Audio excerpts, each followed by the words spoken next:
这个故事始于一支烟，终于一支烟。5年前的一场核爆带走了3万士兵的生命，并让谢菲尔德将军开始走向偏激。为了给自己的手下复仇，他向极端分子马卡洛夫透露了漂亮国卧底的身份，导致马卡洛夫向熊国机场发动袭击后，一枪把这位漂亮国的卧底永远的留在了这里。从这一刻开始，熊国和漂亮国便开始了大规模的战争。为此，双方无数的士兵失去了生命，就连141特战队的小强和幽灵都死在了谢菲尔德手下。所幸的是，这位走向极端的将军终究还是死在了141两位老成员的手中。但马卡洛夫作为这场战争的幕后黑手，却仍在逍遥法外。那么今天狂魔就来给大家继续讲述这部现代战争系列的谢幕之作《使命召唤：现代战争3》。在前作中，普莱斯和肥皂成功干掉了谢菲尔德，并在尼古莱的接应下来到了印度北部的藏身处，但肥皂却因为重伤必须立马得到救治。可是马卡洛夫手下的极端分子也在此时对他们展开了追杀。幸运的是，尼古莱有一名优秀的手下尤里，也在为治疗肥皂争取时间。作为前熊国特种部队成员，尤里作战经验相当丰富，他默契地配合着普莱斯等人，带着不省人事的肥皂一路向着外面杀去，甚至还会操纵遥控战车清理掉拦路的极端分子和极端直升机。在遥控战车的掩护下，普莱斯带着肥皂坐上了撤离的直升机。尽管负责殿后的尤里中途因为敌人的炮火跌进了恒河里，他还是凭借着丰富的经验和强大的生存意志，成功与普莱斯等人一同撤离。与此同时，熊国和漂亮国的战争已经达到了白热化的程度。尽管之前普莱斯利用核弹控制住了局面，但也只是暂时而已。掌握制空权的熊国已经把战场推进到了纽约的曼哈顿。为了摧毁干扰通讯的信号塔，三角洲部队的合金小队开始向着信号塔进发。晚日繁华的街道已然成为了硝烟四起的战场。合金小队队长睡魔带领着寒霜等队友一路杀到了位于建筑高处的信号塔面前。在将设好的炸弹引爆后，漂亮军的通讯得以恢复。随后合金小队乘上黑鹰直升机，开始前往港口的方向进行支援。中途他们与敌方直升机相撞，险些坠毁。所幸的是，直升机很快便稳住了机身，众人得以再次向着港口进发。因为破坏了干扰信号的设备，漂亮军重新夺回了曼哈顿的制空权。大部队得以将战线推回河边。接着合金小队配合海豹突击队，利用潜水设备成功潜入了熊军的核潜艇中，并向熊国舰队发射了潜艇上的导弹。完成任务后，小队立马来到外面，坐上了撤离的快艇。熊军潜艇上的导弹缓缓升空，并向着自己人的舰队飞去。发现被偷家的熊军气急败坏下，对合金小队展开了追击。所幸的是，小队还是顺利的坐上了撤离直升机。来自敌方舰队的主要威胁被清除，胜利的天平开始向着漂亮国倾斜。面对越发混乱的局势以及正面战场的不利，熊国总统带上女儿，准备前往德国汉堡进行和平谈判。可就在中途，马卡洛夫手下的极端分子袭击了他们所在的飞机。尽管飞机上的特工在尽力保护总统妇女的安全，但双方的战斗还是导致飞机迫降在了地面。在救援直升机的接应下，本以为可以安全撤离，但从上面走下来的却是马卡洛夫。总统身边的特工猝不及防之下被他全部杀死。马卡洛夫也说出了他的目的，原来他不仅要阻止这场和平谈判，还要向整个欧洲发动核战争。而熊国总统是唯一知道核弹发射密码的人，总统果断说出了密码是你的生日。但马卡洛夫现在可没有心情开玩笑，于是准备将总统的女儿找出来，逼问出真正的密码。由于总统被俘，和平谈判的计划遭到搁浅，马卡洛夫也趁机掌控大权。为了阻止马卡洛夫，被除名的141特战队在尤里提供的线索下，得知了马卡洛夫准备将一批重要货物从非洲运往英国。于是普莱斯和尤里还有伤势痊愈的肥皂来到了非洲的塞拉利昂，并借助河流的隐蔽性，一路向着存放货物的工厂前进。途中普莱斯还提醒肥皂小心点，可别再死了。由于这里充斥着大量民兵部队，他们只能在狭小的村落与当地民兵展开了激烈的交火。由于敌人数量众多，导致他们终究还是晚了一步，只能眼看着货物被直升机带走。不久后，英国军情5处收到了可疑货物的情报，于是军情5处便指派麦克米兰手下的特种空勤团前去码头追查货物。麦克米兰正是那个曾经与普莱斯一同前去暗杀扎卡耶夫的中尉。小队在抵达码头后立即开始了行动，很快便与马卡洛夫手下的极端分子展开了交火。敌人见情况不妙，立即开始转移货物。小队一路紧随，从地铁隧道一路追赶到了街道之上，终于在警方的配合下强行截停了货车。但可怕的是，这只不过是敌方的障眼法而已，因为真正装有货物的货车已经来到了安静祥和的另一处街区。眼前的3口之家根本无法意识到危险即将来临。伴随着一阵剧烈的爆炸，货车内的毒气开始迅速向着城市中弥漫。真正的危机从这一刻开始了。欧洲各国的主要城市都发生了化学武器爆炸。与此同时，熊军在各国混乱的情况下，开始了对整个欧洲大举发动地面进攻。原来马卡洛夫真正的目的并不仅限于恶心对手，而是企图分散整个欧洲的注意力，为发动全面战争铺平道路。由于漂亮国的副总统早在和平谈判之前就已经抵达德国城市汉堡，为了救回身陷险境的副总统，三角洲部队与75游骑兵团立即来到德国汉堡展开救援。此时的熊国军队已经占领了汉堡，尽管合金小队与坦克共同推进，也还是步履维艰。友军坦克更是在中途因为地下车库塌陷无法继续前进。好在距离副总统的位置已经很近，合金小队一路长驱直入，在最后一刻破门而入，成功救出了沦为人质的漂亮国副总统。回到141特战队这边，普莱斯与 SAS 指挥官麦克米兰取得了联系，并用曾经麦克米兰欠他的人情换取到了有用的线索，那就是索马里当地的军阀瓦拉比似乎知道有关马卡洛夫的下落。为了不耽误时间，141一路从正面潜入，靠着尼古莱提供的作战武器以及直升机的火力支援，小队很快就杀到了这位军阀的面前。通过晓之以理动之以情的手段，军阀坦白了他只知道马卡洛夫手下的炸弹专家沃尔特此时正在巴黎。知晓了情报，普莱斯立马送走了军阀。在他们撤离的时候，尼古莱驾驶的直升机遭到了敌军的埋伏，小队只能依靠沙尘暴的掩护，让尤里背上负伤的尼古莱，并驾驶吉普车逃离了这里。随后，普莱斯将沃尔特的情报告知了合金小队队长睡魔，于是睡魔再次带领合金小队来到了法国首都巴黎。此时的浪漫之都同样正在饱受战火的摧残，法国军队面对熊国的突然袭击，可谓是伤亡惨重。合金小队在追捕沃尔特的路上，不断帮助法军解围。在法国 GIGN 领队带领下，合金小队来到了地下墓穴，并在这里发现了沃尔特，双方顿时展开了猛烈的交火。见沃尔特想要逃跑，小队不管不顾地追了上去，并一路追到了街道之上。为了保护沃尔特，敌方也是下了血本，甚至不惜出动了坦克前来阻拦，武装直升机也在半空之中进行扫射。可就算是这样，也无法阻拦合金小队追上沃尔特。他们直接硬生生顶着对方的汽车，将之逼停在了死角。但现在还不是众人高兴的时候，想要带走沃尔特，只能杀出一条血路。因为前来接应他们撤离的飞机遭到了敌方攻击，导致坠毁，他们只能前往备用着陆区。好在友军的 AC-130空中炮艇不断向他们提供着火力支援。总部为了给小队开辟前进的道路，哪怕是将前方的敌军和埃菲尔铁塔一同夷为平地，他们也在所不惜。反正不是自己的，在一阵又一阵的轮番轰炸下，埃菲尔铁塔再也支撑不住，就那样在众人的见证下轰然倒地。小队也得以带上沃尔特完成了撤离。之后在合金小队的一顿大记忆恢复术下，沃尔特终于真情流露，说出了马卡洛夫的下落。马卡洛夫将会在6个小时后与他的高级顾问进行会谈，地点就在捷克首都布拉格中心的酒店。很快，普莱斯、肥皂、尤里三人来到了已经被熊国士兵占据的布拉格。他们顺着下水道与这里的反抗军首领卡马洛夫会合。卡马洛夫正是普莱斯的老友，也是前熊国政府军中士。随后，普莱斯与反抗军一起为肥皂和尤里吸引敌军的注意，就连这里的百姓也纷纷揭竿而起。二人得以顺利来到教堂的高处提前加强。时间很快来到了清晨，肥皂和尤里准备就绪，马卡洛夫的车队果然出现，并一路驶进了酒店的车库中。简单盘算了一下电梯到达的时间，普莱斯立即展开行动，利用绳索潜入到了酒店内。肥皂和尤里则在远处加强掩护。但就在电梯门开启的瞬间，他们意识到了情况不对，里面的人竟然是被绑起来的卡马洛夫。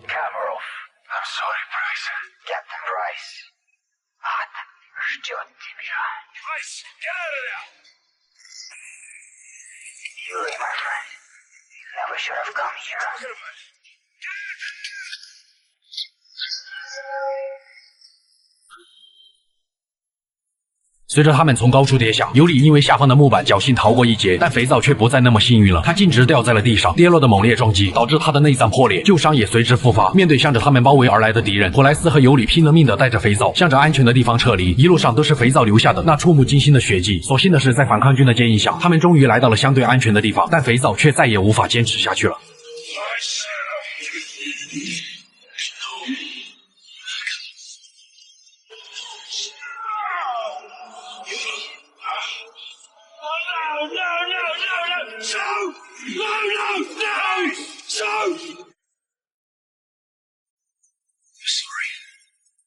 由于肥皂临死前说出了尤里认识马卡洛夫，于是愤怒不已的普莱斯一拳将尤里打翻在地。在普莱斯的逼问下，尤里说出了他的真实身份，原来他曾是马卡洛夫的手下。就在普莱斯狙杀扎卡耶夫的那一天，侥幸逃过一劫的扎卡耶夫坐上了马卡洛夫的车，在他们的帮助下，扎卡耶夫得到了救治。从那一天开始，马卡洛夫得到了重用，并在尤里的见证下，于5年前亲手按下那次核爆的按钮。经过了这一系列事件，尤里的信念开始动摇。于是，在机场事件前，尤里终于忍不住想要揭发马卡洛夫，但他还是被马卡洛夫察觉，险些被杀人灭口。幸运的是，尤里被医疗人员所救，从此他便走上了对抗极端分子的道路。看着尤里坚定不移的目光，普莱斯还是选择了暂时相信这个战友。而普莱斯的脑海中与死去战友的每一幕都还历历在目。如今马卡洛夫夺走了一切，普莱斯不惜一切代价也要让他血债血偿。于是普莱斯再次联系上了麦克米兰，通过麦克米兰提供的信息和装备，他和尤里潜入到了一处旧城堡，开始搜寻马卡洛夫的踪迹。在倾盆大雨的掩护下，他们悄悄来到了城堡内部，并发现马卡洛夫已经知道了熊国总统的女儿此时正在德国的首都柏林。只要总统女儿被马卡洛夫抓住，他就能以此胁迫总统说出正确的核弹发射密码。见马卡洛夫并不在城堡内，二人也不装了，直接与敌人展开了正面交火。他们一路向着城堡外面杀去，并驾驶汽车径直冲出了悬崖，依靠降落伞成功完成着陆。另一边，漂亮国的合金小队通过普莱斯提供的消息，第一时间对熊国总统的女儿展开了救援。这里同样已经被熊国士兵占据，他们很快便遭遇了敌人的阻击。为了赶在极端分子之前，合金小队不顾自身危险，艰难地向着前方推进。而另一个名为花岗岩的小队则在敌人的埋伏下全部牺牲。为了拖延他们的脚步，极端分子甚至炸毁了整栋大楼。当合金小队赶到的时候，还是晚了一步。总统女儿已经被马卡洛夫的手下带走。面对迫在眉睫的状况，普莱斯和尤里以及合金小队一同前往了西伯利亚的矿井，势必要在总统交出发射密码之前救出其女儿。凭借丰富的战斗经验，他们很快杀进了关押总统女儿的牢房。幸运的是，熊国总统此时正被他们关押在矿井的深处。面对敌军大量的增援部队，他们毫不犹豫地锁降在了矿井的深处，并通过向下爆破瞬间清空了挟持总统的极端分子。激烈的战斗导致这个地方即将塌陷，而尤里也因为爆炸失去了行动能力。这一刻，合金小队挺身而出，掩护着他们向着直升机机撤离。随着直升机缓缓升起，队长睡魔、格林奇和塔克永远地留在了矿井的深处。随着熊国总统被救出，和平协议顺利完成了签署，弥漫在世界各地的战火也得以平息。141特战队被重新证明，但牺牲的战友却永远回不来了。尘归尘，土归土，马卡洛夫必须为此付出代价。普莱斯和尤里身着重型防弹盔甲，带上充足的武器和弹药，来到了马卡洛夫位于迪拜的最后藏身点——帆船酒店。随着普莱斯高喊一声为了肥皂，他们直接从酒店正面开始进攻。普莱斯手中的重机枪不断喷吐火舌，子弹和手雷仿佛无穷无尽一般，疯狂的射向挡在前方的敌人。可中途因为直升机撞毁了他们乘坐的电梯，普莱斯和尤里不得不脱下了重型防弹衣。可敌人却不会善罢甘休，他们的另一架直升机发射火箭弹，导致整个楼层开始坍塌。普莱斯险些从高处坠下，尤里被钢筋刺穿了身体。复仇的意志驱使着普莱斯不管不顾地向着楼顶赶去。看着已经起飞的马卡洛夫，失去一切的普莱斯赌上了他的生命，纵身一跃攀附在了直升机上，在将两个驾驶员击杀后，直升机失去了控制，重新坠回了酒店楼顶。普莱斯和马卡洛夫在随时可能坍塌的玻璃上互相抢夺面前的手枪，但普莱斯还是慢了一步，被马卡洛夫先一步抢到了手枪。千钧一发的时刻，尤里及时赶到，可重伤的身躯导致他无法一击毙命，反被马卡洛夫3枪夺走了生命。看到这一幕，无穷无尽的恨意瞬间占据了普莱斯的意识，他瞬间抱起将马卡洛夫按在地上，并在其脸上一拳一拳地发泄自己的恨意。普莱斯连自己的命都不要了，在将缆绳挂在马卡洛夫脖子上后，普莱斯直接砸穿了玻璃，伴随着马卡洛夫绝望的叫喊，普莱斯掉到了下层走廊，而这个罪魁祸首则被吊死在了缆绳之上。普莱斯看着马卡洛夫的尸体，默默地拿出了一支雪茄。现代战争3部曲的故事始于一支烟，终于一支烟。普里皮亚季的风尘见证了普莱斯的锋芒，白令海峡的狂风骤雨是肥皂历险的开始。冰封林立的雪山铭刻着小强攀登的足迹，烈火中永生的幽灵诉说着生死不移的战友情。冰冷的矿井下埋藏着三角洲的坚定不移。迪拜酒店的灯火通明，引导着尤里的救赎。过往的经历在普莱斯的脑海中不断浮现，也在每一位玩家的脑海中不断浮现。我是修片狂魔，咱们下期再见。